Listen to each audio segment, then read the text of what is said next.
just check and see the screen as well. So I've got a quick presentation to run through. Okay, all right, fine. So yeah, welcome to a quick introduction to Amazon. What I will say, I'll preface this with this, I'm going to run through what I consider to be relatively the basics of Amazon. Amazon is a vast company with a million different things where you can work on it probably for a decade or two and only touch parts of it. So the idea of this talk is basically just to kind of give you a bit of a rounded introduction as to kind of how to get started, if you're interested on it, things to consider, and to kind of to go from there. So in terms of what we're going to run through, so a bit of an introduction just to myself and to Atlantic Access and what we do, some key statistics for Amazon in the UK in particular, and Amazon is sort of a worldwide company. So even in Europe, you've got sort of lots of countries, but we're just going to focus on the UK for now. The basics, just so bits of information that you might want to sort of understand in terms of selling on Amazon, how Amazon thinks. So again, what do you kind of have to understand about the company themselves, and sort of aspects of it. Getting started, we're going to look at some content. So if you're creating your listings, when you're sort of first beginning selling, what do you have to think about? And then a Q&A session. And again, probably worth mentioning that any one of these aspects could be an hour on its own in terms of a separate webinar. And we're not even going to touch on things like on sort of advertising on Amazon, which itself is a completely separate entity. Okay, so introduction to me, Atlantic Access. So Atlantic Access, we're a company. We basically we help brands build digital entities. Normally we help brands from all over the world. The majority of our clients are from the US, but essentially we manage sort of an end-to-end process. We do importing, warehousing, we manage direct customer sales, we do digital marketing for brands, and then we also do Amazon account management. And that from our perspective involves selling all over Europe. So we do UK, France, Germany, Spain, Italy, Scandinavia, so Sweden, they've just opened up Turkey as well, Poland, Czech Republic. So there are really a lot of countries, but yeah, we sort of do complete end-to-end management for them. Most of our brands are in the startup realm, so they range from companies, really with sort of from a couple of people up to sort of tens of millions in terms of revenue per year. And we sort of form various functions with them, but generally we help them build their brands in Europe, and Amazon is an absolutely huge part of that. So Amazon is often, from a revenue perspective, the single most part of that. So some of our partners, ranging from, top left, you've got a brand called Rocketbook, who recently just sold to BIC, the pen manufacturer, for $35 million. To cryo sleep products, tech products, HeroClip, which is the bottom left, which is a little hook. And a new company just launching called GoMatic, which is a travel luggage company. So really everything and in between, and that kind of highlights again that Amazon is this amazing platform where anything can sell, which is kind of, again, from our perspective. Who are we working for? The richest man in the world. So allowing Mr. Bezos to build questionably shaped rockets and shoot himself up into space. But, in essence, there is a reason why he's the richest man in the world. And sort of Amazon has become a behemoth which dominates people's lives, ranging from, your shopping down to the hosting of your websites, to the music that you listen to and the TV that you watch and everything in between. So there are really it's an incredible business that there aren't many people, certainly in the UK, that are not sort of touched in some way by the business. And it really has just gone from strength to strength. And last year, especially with the pandemic, and with sort of the shutdown of the high street, there was one major benefactor, and that was Amazon. So I think everyone sort of had piles and piles of cardboard stuck out their house purely because of the numbers of Amazon deliveries that came through. I know I certainly did anyway. So some key statistics about Amazon in the UK in particular, and a lot of these just highlight really actually what a behemoth the company is. So there are over 15 million Prime subscribers. So for those of you who don't know, Amazon Prime well, it refers to a few things, but namely it refers to a subscription service whereby you pay an annual fee, and in return, you get free next day shipping for anything you purchase from Amazon. Okay. And currently there are over 15 million subscribers. So that's 1 in 5, just under 1 in 5, over 1 in 5 people in the UK. So sort of around 60, 70 million that are currently subscribed to get next day shipping from Amazon. And that's kind of a crazy number when you think about it. So these people, you would kind of work on the basis that a lot of them, their first purchasing decision when they come to buy anything almost is they'll probably go and look on Amazon first because they know it can show up next day. Again, sort of where previously you may have had, you know, you need something and you might have to pop down the shops, you need to buy some nails, some wall screws, you pop down to the local DIY store. Now, you know, how many people will just open up their mobile phone up, go on Amazon and buy it to arrive next day? So that's a huge consideration. 30% of all e-commerce in the UK is via Amazon. So again, just highlighting the sheer size of it. It's definitely difficult to ignore as an avenue for e-commerce because it is so substantial.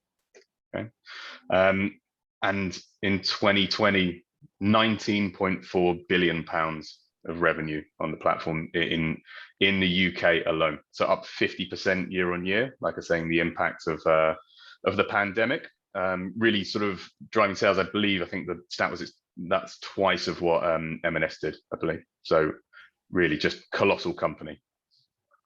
The flip side of that, and these two statistics, is then highlighting that it's difficult. So, you know, because it's so big, there is a lot of interest in it. There are currently 400 million products on Amazon just in the UK.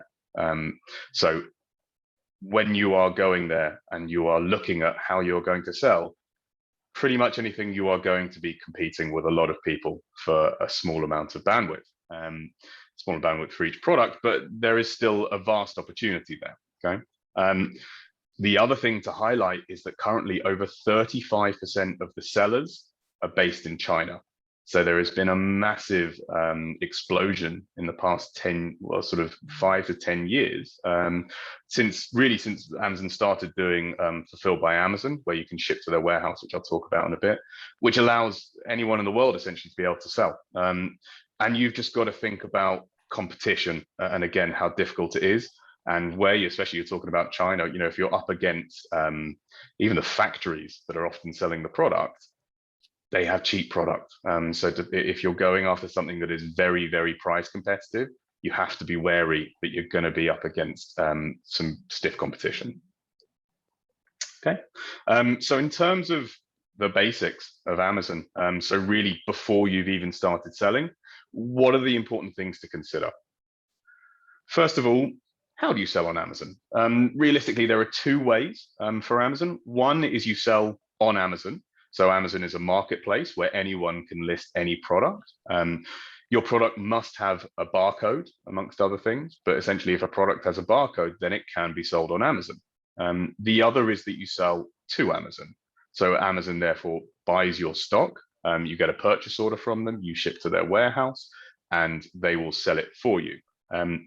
We, in terms of how we manage Amazon for our partners, by and large, is we encourage them very much to sell on Amazon. So to use the marketplace of Amazon rather than selling to Amazon. And can you explain what the benefit is of that, Ben? Yeah, absolutely. The main reason for most brands that are getting started, one of the most important things is your price integrity. So if you want to build a brand, if you want to build something that's going to be sold in sort of an online and brick and mortar, and you want to grow something to be successful in retail, you will have to build something whereby you have price parity. I also forgot to say in a previous life, so I used to be a buyer for Tesco. So actually, in terms of my background, I was a buyer for Tesco. So as a buyer, I regularly dealt with companies that would come to us and say, the RRP of the product is £20.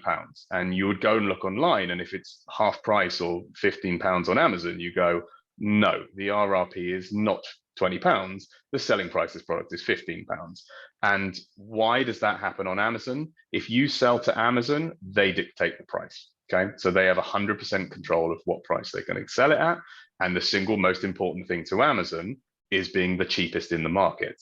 So if Amazon are the ones that are selling the product and they are in charge of the price itself, they will sell it at the lowest price in order to provide customers the best opportunity to purchase it. So you can control the pricing, you can control your stock as well. So it means that you don't necessarily have to ship in a huge amount based on Amazon's requirements, but you can control that and you can sort of keep stock of that. It helps you maintain control. The single biggest thing about Amazon is that really, if it's managed well, it will be one of the biggest selling channels in the UK. If it's mismanaged, it can pretty much bring down an entire business. So we definitely advise people to sell on Amazon.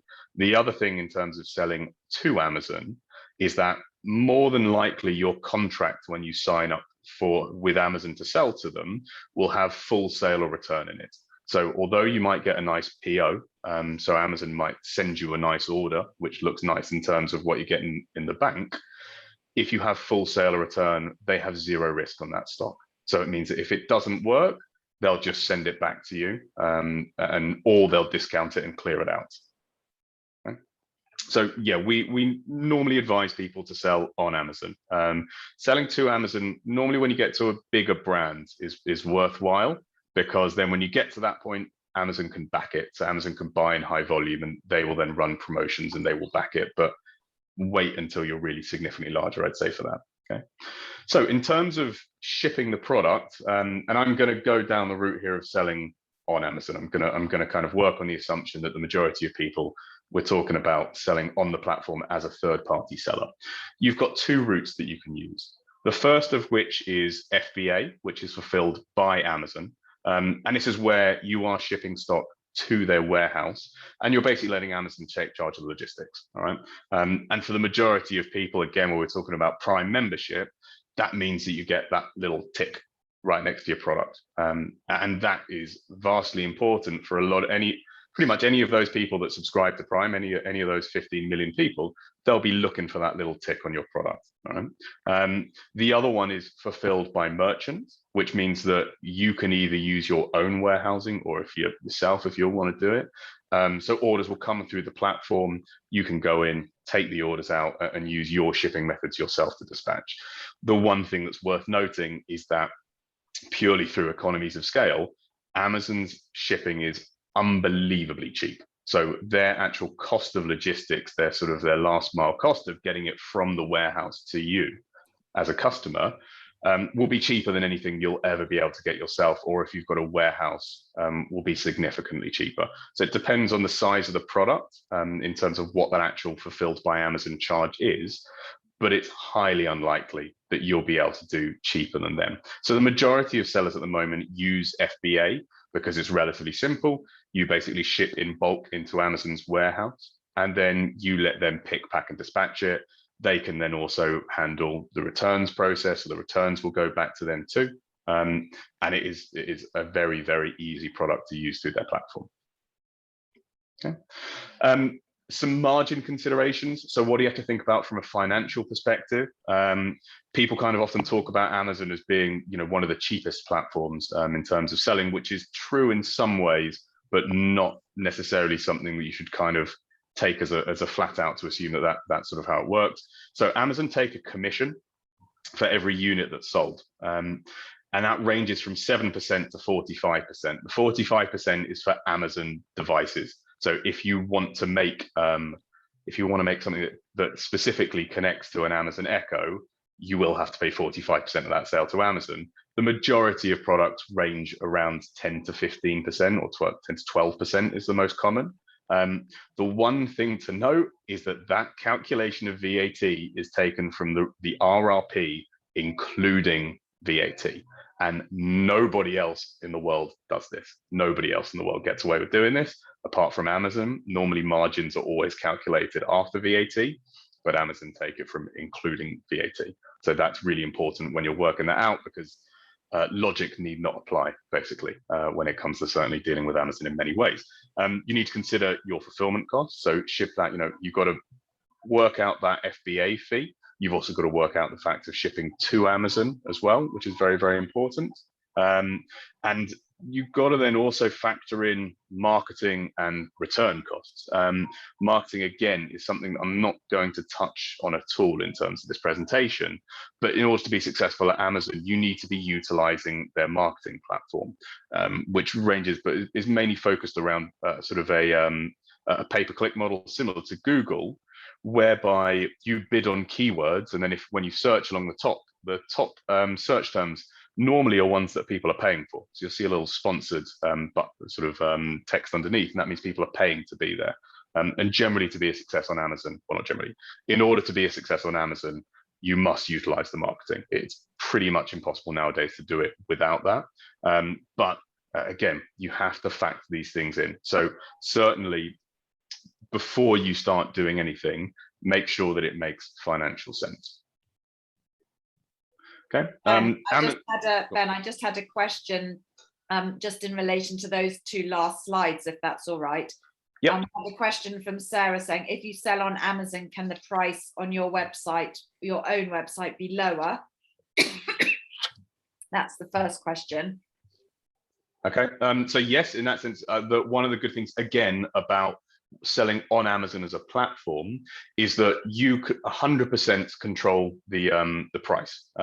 So there are, actually I say that, there are instances where Amazon has tools to force you to reduce the price, which there are some very, very questionable competition sort of issues going on with Amazon, but there are ways. But generally, certainly for smaller brands, Amazon will not necessarily pick up on that. They do have, if you're then advertising as well on things like Google Shopping, sometimes Amazon can pick up on that, but generally you can control the pricing on your own platform and Amazon separately. So if you want to manage it, having it cheaper on your website and a little bit more expensive Amazon, that can be done as well. And very quickly, I don't know, there was a question from Miriam to say, what would the benefit be of FBM rather than fulfilling through Amazon, fulfillment by Amazon? I guess in that sense was just if you wanted to have slightly more control over the process, the returns would then come to you rather than going to Amazon. And, in terms of, again, factoring in cost of returns, you should also remember that Amazon as a platform, their number one goal is customer satisfaction. So generally Amazon will not query, refunding a customer. If somebody complains, they'll send them out and that fee gets levied on you. So Amazon don't ask for your permission. They just give a return or send out a replacement. So you've got to factor that in. So the returns process is managed a little bit more closely. And then you will have a bit more control over it. But the majority of it comes down to from a financial perspective. When it comes to the costs of using Amazon's fulfillment network, it's so much cheaper that it's very hard not to basically just use them. You might be able, if you were picking it and packing it yourself for some reason, then you're saving costs because you're not paying them to pick and pack. But that there aren't really too many is the honest answer. And then I've just got one more question and then we'll move on. Alex said, if you're an artisan, is this the same for Amazon Handmade? Yeah, Amazon Handmade is a program which allows you it's like the Etsy equivalent. It's kind of what Amazon built as the competitor for Etsy. Lovely, thanks. Okay. So what makes Amazon tick?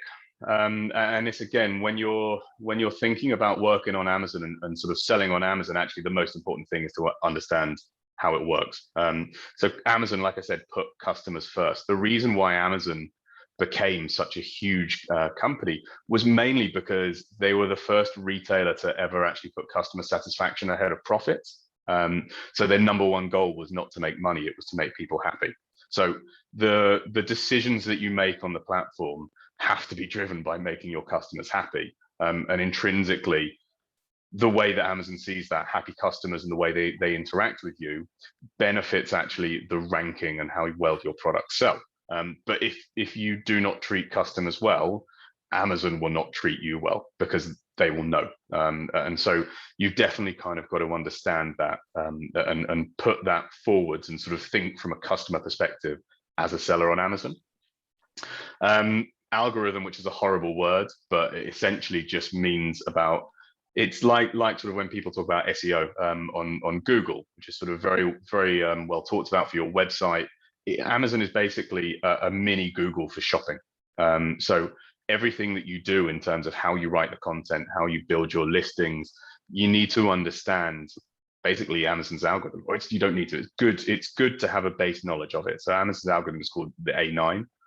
Actually changed to A10 recently, and there are basically 9 separate things which all together build up to where Amazon decides to put your product. And they range from keywords down to your seller reviews. So do you have positive reviews or negative reviews as a seller? How many images do you have, which I've kind of come on to. But it's all of those are kind of built up together to then decide where to rank you. So are you going to be on the first page? You're going to be on position number 1 if somebody searches for a product, or are you going to be on the 5th page where no one's going to see you? Okay. And then understand the rules. So this is Amazon's world, and you are very much playing their game. And if you try to circumnavigate their rules, you'll be punished for it. So it's definitely worth remembering that you need to stick to their terms of service. There are a lot of smart ways that you can use the platform, but you can just if you get your Amazon account suspended, sometimes there is very little recourse for getting it back. So you just need to understand that it's not worth messing around with. You need to stick to the rules. Okay. And lastly, control your brand. So Amazon have created brand registry, which is there to help you basically control and protect your intellectual property. So if you are a brand, if you have any copyright, or if you have any patents, make sure you get set up for brand registry. And this just means that if anybody infringes on your IP, you can get them removed from Amazon. So very, very important, because again, one of the challenges which Amazon have always had is sort of almost e-commerce piracy, whereby you can build something that is vastly successful, and then another seller can come and basically sell your product and drop the price and take it away from you. So also selling on Amazon, you need to be wary about the risks of it, but brand registry creates the way in which you are able to protect your own brand on Amazon. So that means if you've got something really unique, I mean, if somebody really creates, then you should definitely register with that Amazon brand registry. Correct. So I've, the brand that I referenced that sort of sold to Bic, they've got an IP, for a notebook that can be wiped clean with water. And so that means that then if anyone else specifically tries to break that intellectual property on Amazon, because they have brand registry, they can get them removed. So you essentially log into an ad brand registry, which is a separate platform.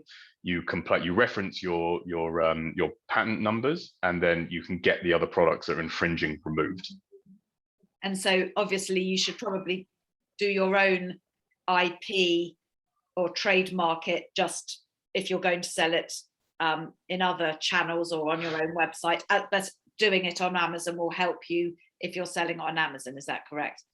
Yeah. So these are processes that a lot of people should have protected anyway. And even coming down to your brand name, so trademarking your name, that is something as well that you can have on brand registry. So that anyone that is therefore using your brand name or your slogan, you can also get them removed for infringing on that as well. Great, thanks, Ben. Okay. So in terms of getting started, so this I'm going to run through just a bit in terms of the content and what good looks like, so you can have an understanding.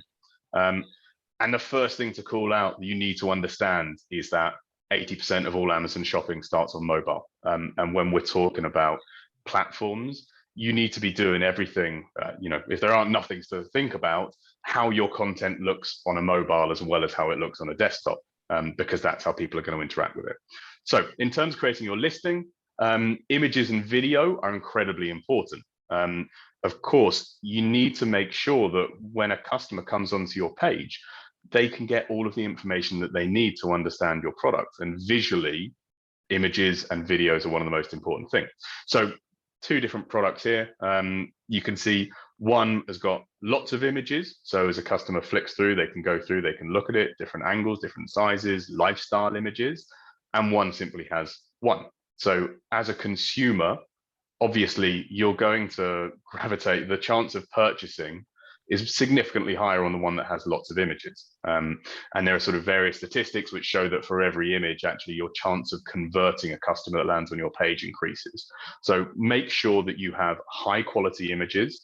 They have to be of a certain dimension and a certain size. And this, again, is something that Amazon's algorithm looks at. So Amazon, if these products were identical and had the same title and everything was set up, Amazon would rank the one on the left higher in a search than the one on the right, because it looks at how many images it's looking for. Okay, so really important, because again, it's doing what's best for the customer. Better content is better for the customer, which will lead them to a higher chance of converting. Keyword research. So as I was mentioning, again, in terms of thinking about it as a Google-esque website, what you are going to do on your page is you are going to write a page which then helps Amazon's algorithm rank you for as many relevant keywords as possible. So before you start, you need to do your keyword research, and there are loads of tools for this. So, the first one, which you can see where I searched turmeric shots, is actually on Amazon itself. So if you are on Amazon and you start searching for something, Amazon will take a guess at what you are going to sell. What you're going to search for.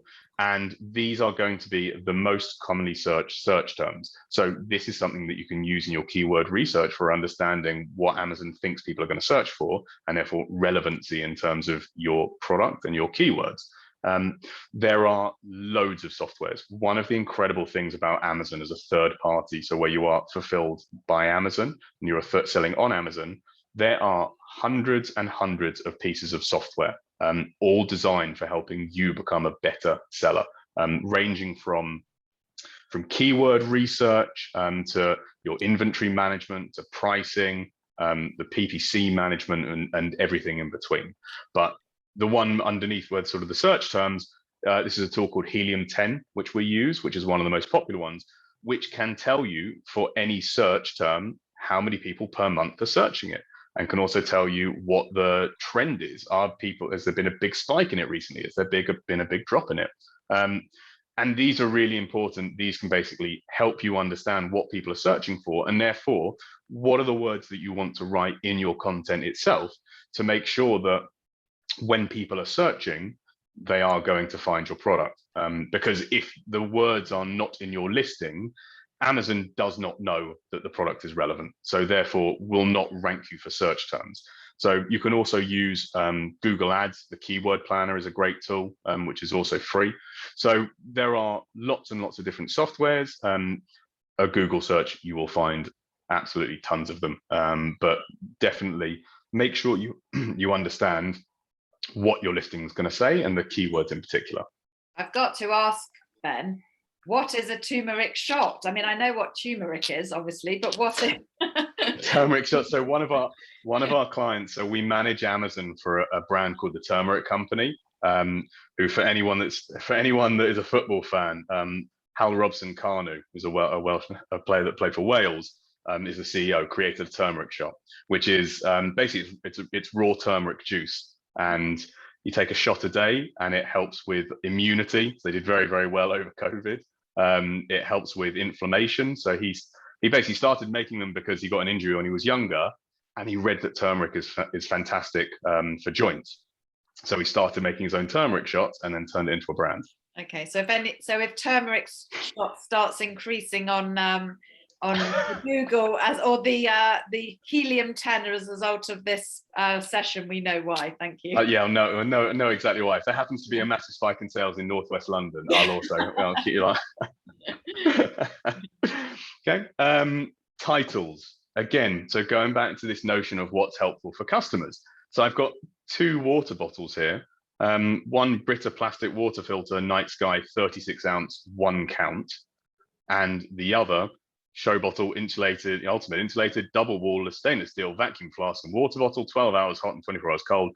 You can see that one has been created very quickly, and it's probably an American product because it's referring to ounces, and one count, there's one of them, but what does that really matter? The other one has been created in order to help customers educate about the product. Of course, the other thing you'll notice, with lots more words in the second one, this seller will have worked out that probably lots of keywords here are very, very important for this product. So double-walled stainless steel might be something that lots of people are searching for. 12 hours hot and 24 hours cold might be, certain things that people are looking for in order to keep their drinks. There you go, hot or cold.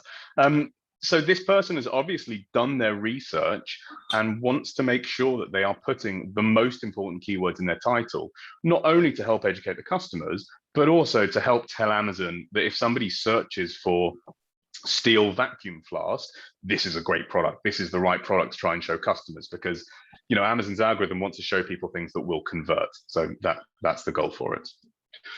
So bullet points. The next thing, again, I've kind of got bad and good here. The top one is giving us 3 bullet points about an iPhone case.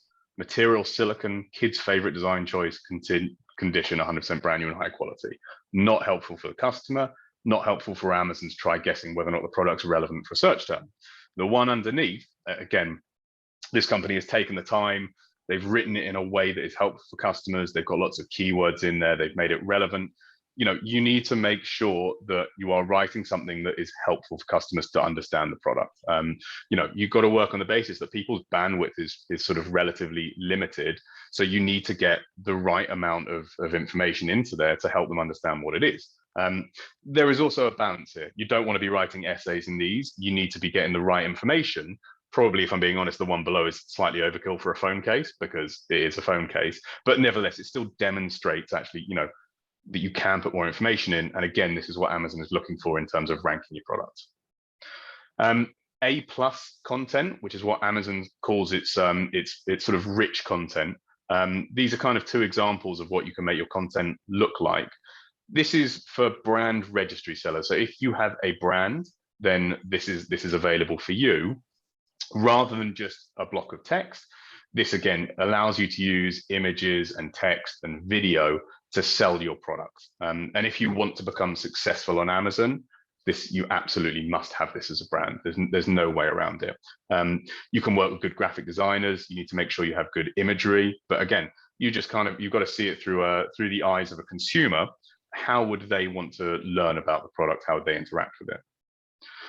Reviews, I think the last speaker very briefly touched on reviews. Amazon is probably the greatest place in the world in terms of product validation for wanting to learn about what people think of the product.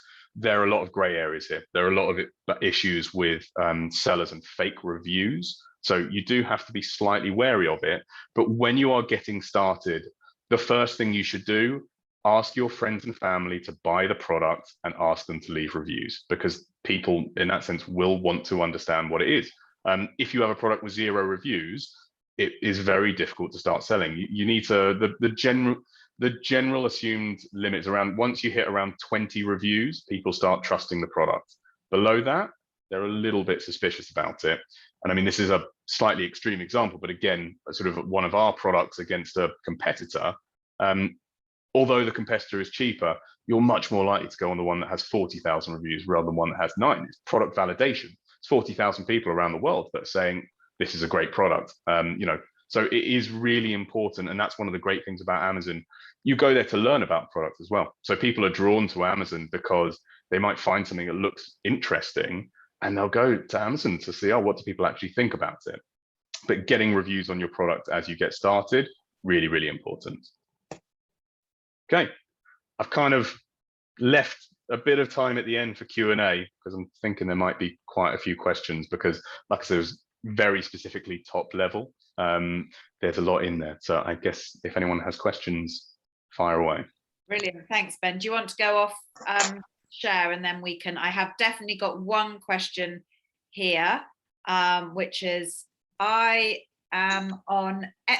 says, I am on Etsy and they don't like too many keywords in the title. Does Amazon prefer as many keywords as possible in their titles? So good question. There's a balance between it. Probably, 5 years ago or so, five years ago, there was a real issue on Amazon with basically sellers having like 20,000 keywords in their title. And Amazon has clamped down on that heavily. Again, from the notion of that actually it was a tool that was being used for sellers to rank for as many keywords, but it wasn't a good thing for customers. So again, you need to approach it from the perspective of if I'm searching for the product on Amazon as a customer, is this helpful? Is it educating me? Or is this quite clearly just slapping 20,000 keywords in there? So that there's a fine balance between the two. The other thing that is you can always do when you want to sell a product, search for it and see what the competitors are doing. So it's always a great thing to do. See what the best sellers, the people that come organically ranked, 1, 2, 3, and 4, do they have lots of keywords or do they have hardly any? If it's a very short title, then that's essentially showing that probably what works for customers is a short title. Whereas if there's lots in there, then it's actually kind of Amazon's going, well, customers that convert are looking at this one and they're seeing lots of information. So that would be the best one to look at. Perfect. There was a question about the Amazon brand registry, which is, Marcy asks, are these registered products pushed more by Amazon? So it is part of the algorithm again. So there is some element of it, but largely in terms of what's put, Amazon's algorithm will push what sells. So that's what they're driven for. So it's broken down for a lot of different things, but the most important thing is simply if somebody searches, for a kitchen spatula, you're not going to show them a frying pan because clearly they're not looking for it. So it's about relevancy. So that's the most important thing. Okay, fab. And then we have a question from Dorian. As a seller on Amazon, what service channels does one have access to consistently and rapidly to support one selling on Amazon? He said, Dorian, you might want to ask this. I'm asking for formal channels hosted by Amazon as part of their platform service team. If you need more explanation, Dorian is here. Okay. What I'm suggesting is that Amazon as a platform would obviously want to be the best platform. So formally, what channels do they have? What service facilities do they have that one has quick and rapid access to as a seller on Amazon? And the emphasis is on rapid over here. If you have a problem, Ben suggested a couple of potential problems that one should not do on Amazon, because once you're kicked off, it's very hard to get back on. How can one be sure that one has easy access to Amazon all the time to make sure that you are not kicked off, to make sure that you're doing the right thing, to fix problems that you never envisaged, et cetera, et cetera? Yeah, okay, no, I understand. So within Amazon, so the platform of selling on Amazon is called Seller Central. If in that sense, that's where you go to create an account with them. Within Seller Central, there is a help function where you can ask any questions. The challenge is that I'd say probably 50% of the time, they are completely useless in actually supporting you. So something you need to go into Amazon, working on Amazon with your eyes very wide open, is that it can be fantastic. When stuff goes wrong, it can be a nightmare. And it does take time investment to get things fixed. And that might mean sending 10 emails through their back end about opening cases to try and get it fixed, because you may get 10 different replies from the people supporting you, because a lot of it's just copy and paste answer. They don't answer your question. They just kind of take a guess at it, and it's remarkably frustrating. That you can, however, through the platform, get plenty of things fixed. So they do seller support is there. Again, another reason for brand registry is that brand registry is a separate support. So if you have a brand and you're registered, there is a separate support line to open up through brand registry, which does seem to be of better quality. And will take things a bit more serious in terms of getting things fixed. But there are lots of elements to Seller Central, ranging from reporting on your sales and stock management support in terms of opening questions. In terms of becoming taking it to the next level, you will need third-party softwares to actually really excel, in my experience, because Amazon is trying to do so many things at once as a platform for sellers. It can only really be good at a few things. So we use a lot of different third-party softwares to manage it. Thanks. And we've got a couple more questions come in about kind of fulfillment. And so Sarah Khan has said, when doing FBA, how do you know if the product is going to sell and may just sit in their warehouse? So is it worth just sending a few to see if it sells and then more if it does? Does that make sense? Yeah. No, that makes perfect sense. No, again, it's a good question. And again, one of the advantages for Fulfilled by Amazon, you can pick how many units you are going to ship into Amazon's fulfillment network. So you can send a unit, you can send 5 or 10. It doesn't matter. That's totally within your grasp. Again, so Amazon will charge storage fees for products that don't move. So there are storage fees with Amazon. Again, they're relatively low by comparisons if you're using a third-party logistics warehouse. So you can start small and test it out. You know, something you must be aware of with Amazon. If you throw something, you know, send in some stock, throw up a listing, your chances of it selling are small. This is a platform that requires a lot of work to get going. And it's not something where everything sells. Like I said earlier on, there are 400 million products on Amazon that are all vying for your attention as a consumer. You want to understand what you're doing. Again, the great thing is there is the most incredible network of support for how to sell on Amazon, ranging from all of these softwares. So every single software, they have Facebook groups, they have their own webinars that they run, which are all about educating you how to sell on Amazon. So there are lots and lots of places to learn. YouTube's another one. Go and, you know, any individual, Dorian, that's probably a better answer in terms of fixing things. Don't go to Seller Support, just go Google so go on YouTube and just search for your product, search for your problem, and somebody will have created a video to help you fix. So that's probably, you know, there is a lot of content out there to help you, but certainly start small. There's no reason you have to ship in a 40-foot container of goods into Amazon. You can start with a couple of units and sort of build it up from there.